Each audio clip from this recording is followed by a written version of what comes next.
خدمت میں عرض کیا کہ کائنات میں ہر شے کے بننے کا کوئی نہ کوئی مقصد ہے، کوئی نہ کوئی ہدف ہے۔ ہر وہ چیز جو آپ کو نظر آتی ہے وہ کسی نہ کسی مقصد کے لیے بنائی گئی ہے۔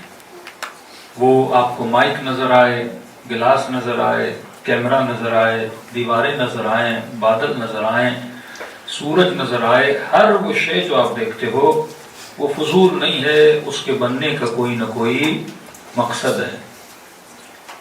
کہتے ہیں کہ قارون اپنے تخت پہ بیٹھا تھا اور ایک مکھی کبھی آ رہی ہے کبھی جا رہی ہے، تو غصے میں آ کر کہنے لگا کہ اس کو بنانے کا مقصد کیا تھا کہ صبح سے شام تک اٹھ رہی ہے اور بندے کو اتنا تنگ کر رہی ہے ایک مکھی۔ تو میرے چھٹے امام فرماتے ہیں کہ جب اس نے یہ کہا کہ اللہ نے مکھی کیوں بنائی ہے، تو خدا نے کہا کہ تم جیسے طاقتور کو اس کی اوقات دکھانے کے لیے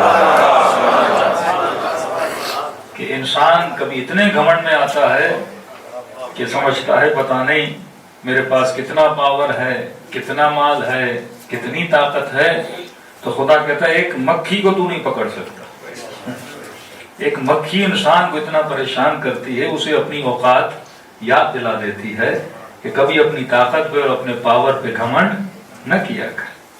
خلق الانسان ضعیفا، میں نے تجھے ضعیف بنایا، بڑا کمزور بنایا، اور اس کمزوری کے ہوتے ہوئے پھر اتنے پاور بھی دیے کہ کہا کہ وَسَخَّرَ لَكُم مَا فِي السَّمَاوَاتِ وَمَا فِي الْأَرْضِ، ہم نے زمین اور آسمان کو تمہارے لیے کیا کر دیا؟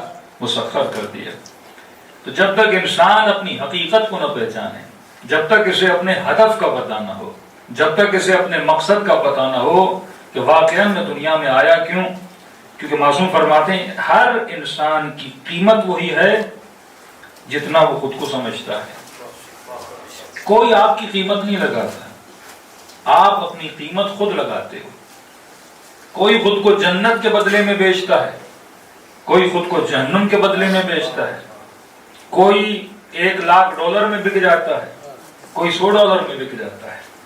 یہ ہر انسان کی اپنی قیمت ہے کہ وہ خود کو کتنے میں بیچ رہا ہے۔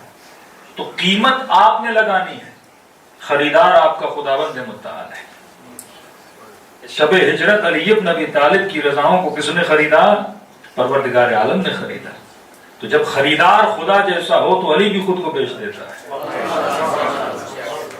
تو آپ نے دیکھنا ہے کہ میری قیمت کیا ہے۔ اب قیمت وہی ہوگی جتنا آپ خود کو سمجھو گے، جتنا آپ اپنی معرفت حاصل کرو گے اتنا آپ اپنی قیمت لگا پاؤ گے۔ جس انسان نے خود کو پہچانا نہیں کہ میری حقیقت کیا ہے، وہ ابھی تک کمالات حیوانی کو کمال انسانی سمجھ رہا ہے۔ کہ کل ہم نے عرض کیا کہ اس سے پہلے کہ ہم یہ جانیں انسان کیا ہے، آپ یہ سمجھو کہ انسان کیا نہیں ہے۔ ہم نے کہا کہ انسان پتھر نہیں ہے اور پتھر والے کمالات کو رکھتا ہے۔ انسان درخت نہیں ہے پر جتنے کمالات درخت کے اندر ہیں وہ سارے انسان کے اندر موجود ہیں۔ درخت میں نمو ہے، انسان میں نمو ہے، پتھر میں سختی ہے، انسان کی ہڈی اور بدن میں بھی سختی پائی جاتی ہے۔ ہم نے کہا انسان حیوان نہیں، پر جتنے کمالات حیوانی ہیں ان کمالات حیوانی کو اپنے پاس رکھتا ہے۔ حیوان سوتا ہے، انسان بھی سوتا ہے۔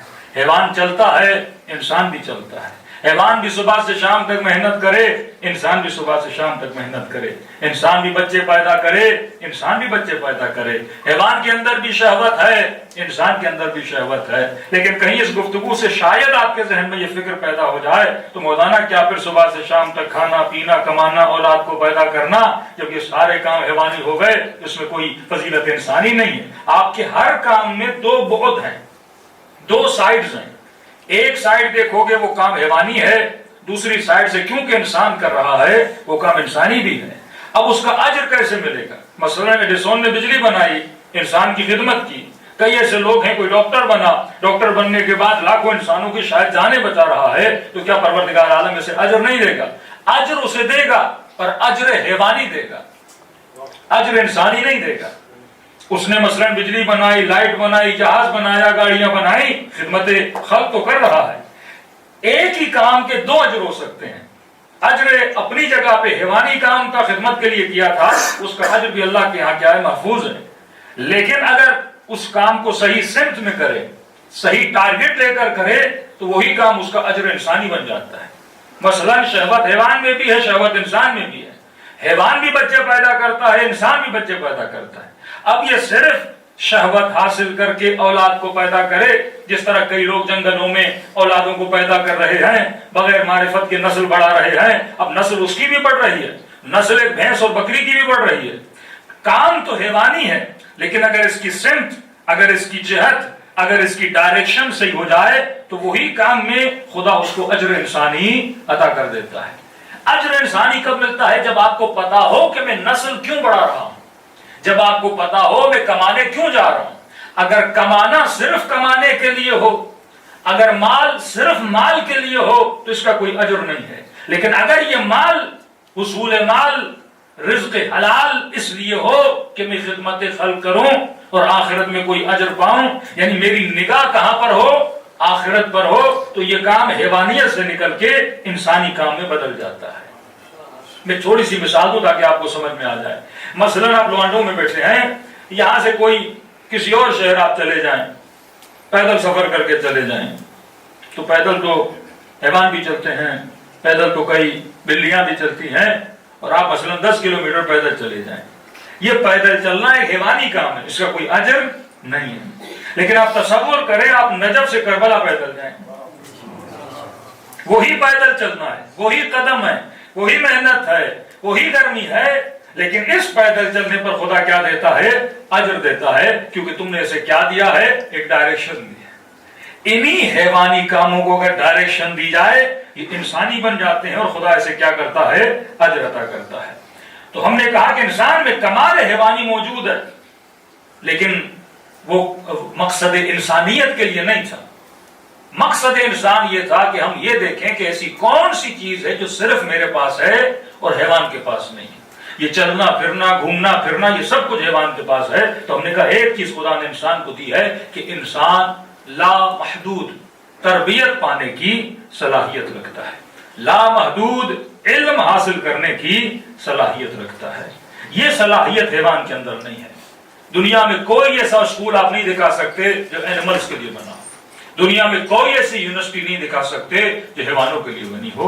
یہ ساری یونیورسٹیز، یہ سارے اسکولز کس کے لیے بنائے گئے ہیں؟ انسان کے لیے بنائے گئے ہیں۔ مطلب یہ جذبہ انسان کا ہے، اور اسی جذبے کو جتنا مضبوط کرے گا اتنا انسان بننا شروع کر دے گا۔